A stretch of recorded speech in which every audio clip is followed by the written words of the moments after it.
Here's Coach O talking about Ed Ingram being back in the climate. Yeah, there's no question. I think he looked fantastic. He's been working out. He lost some weight. Gave our team had a little pep in the step. They all cheered for him when we announced that he was back today. So I think it gives us a sense of confidence up front and a sense that we can do some things up front with other guys to give us more depth. Yeah, like we talked about, Ed Ingram maybe eventually slots into that left guard role. Adrian McGee then becomes a really quality sixth man for both guards and both tackles. And now you get a little depth at the one kind of scariest point that you need it. You can train Chasen Hines solely as a center behind Lloyd Cushenberry, so you can feel a little bit better there. You and Schrader need to do a podcast. And we have very similar beards going on right LSU now. to bye this weekend, returns to action October 5th versus Utah State. That'll kick off in Tiger Stadium at 11 a.m. on that Saturday morning. They've made a move here, a position change. Stephon Sullivan sliding back out to wide receiver from tight end. Here's Ogeron talking about the decision. So if we move him to receiver, we got him in there. He can still play the tight end spot if we need him, but mainly be a receiver out there since we don't have Terrence right now. And I do believe that he's a very good one. Okay, so they are going to move. I was actually just talking to Jake about that. I missed that. So they are going to move Sullivan into that third receiver spot. So Marshall, depending on him getting back, like O said, you can still line him up at tight end, but his versatility really helps you out during this period. I think Racing McMath really is the next guy up, but Sullivan gives you a little bit more depth there. Yeah, and then you still got Thad Moss at tight end, who's proven to be very good as well this year. So I still really like that top four that you're going to have on the field at almost any given time. Good conversation with Ed Ogeron yesterday morning here on OTB. If you missed it, it's online at 1045ESPN.com, brought to you by Carriages of Baton Rouge. The New Orleans Saints will celebrate the NFL's 100th season this week, leading into their home game against the Dallas Cowboys on Sunday night. Local high school band Santa Mall will be entertaining the fans at halftime, and there'll be multiple Saints Legends appearances throughout the game. Saints played the Dallas Cowboys coming up at 7:30 Sunday night. You can hear that on Eagle 98.1. The New Orleans Pelicans riding the momentum of landing Zion Williamson in a wave of optimism in its wake. The New Orleans Pelicans have sold more than 12,000 season tickets, equivalent there for the 2019-2020 season.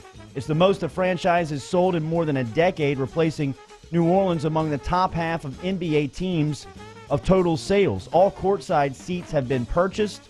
The lower bowl is 95% sold. The first regular season matchup is on October 22nd in Toronto. David Griffin and the Pelicans were in the news yesterday. A great piece by our friend Fletcher Mackel down at WVUE down in New Orleans, talking about the new motto that the Pelicans are unleashing this winter, and talking about the centerpiece being Drew Holiday.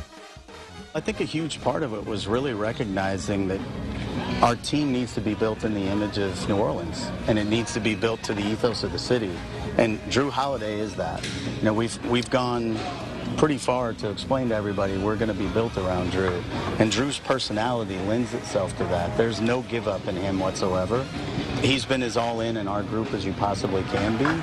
And we want our team to play to that image. We want our team to make it very difficult on opponents, and we want our crowd to make it difficult on opponents. And one of the things I said in the press conference was New Orleans has there. And we want people to feel that, like they feel the positive vibes in the crowd in Oklahoma City.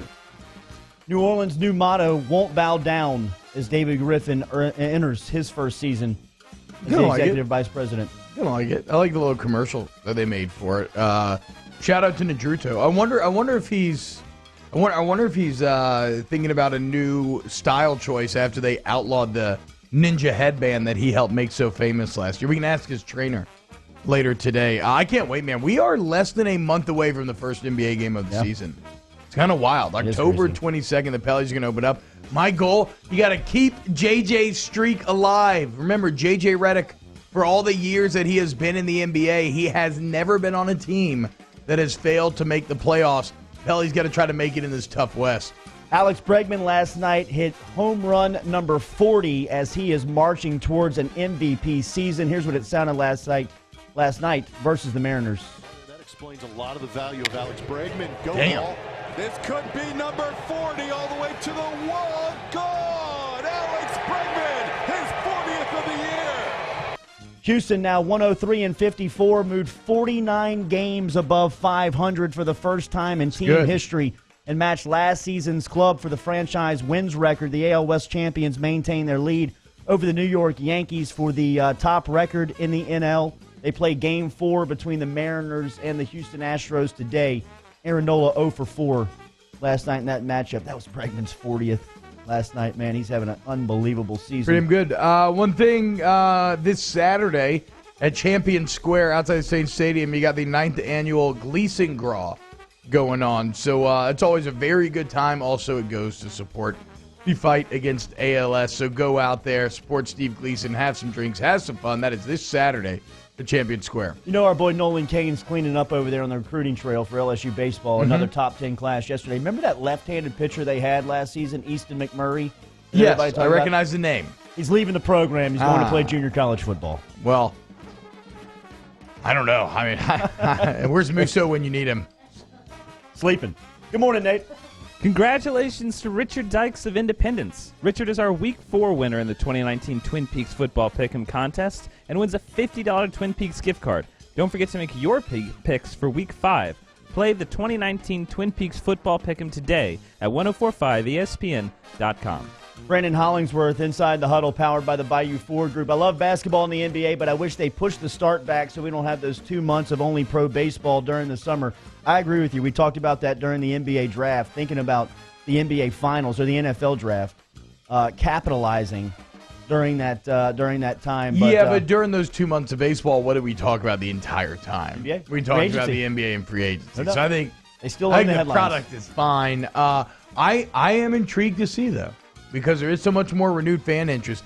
Normally, Pelicans, as someone who's been a Pelicans fan for a while, normally they really struggle to break through into the general conversation during October, November, and December, obviously, right? Because of football season. Will this year be different? I guess we'll wait and see. I know it will be for us because I think me and Rivers are going to do a Pelican podcast keeping up with the NBA. Okay. So very excited. I'm proud of you for remembering that. Oh, well, wow. I listen, okay?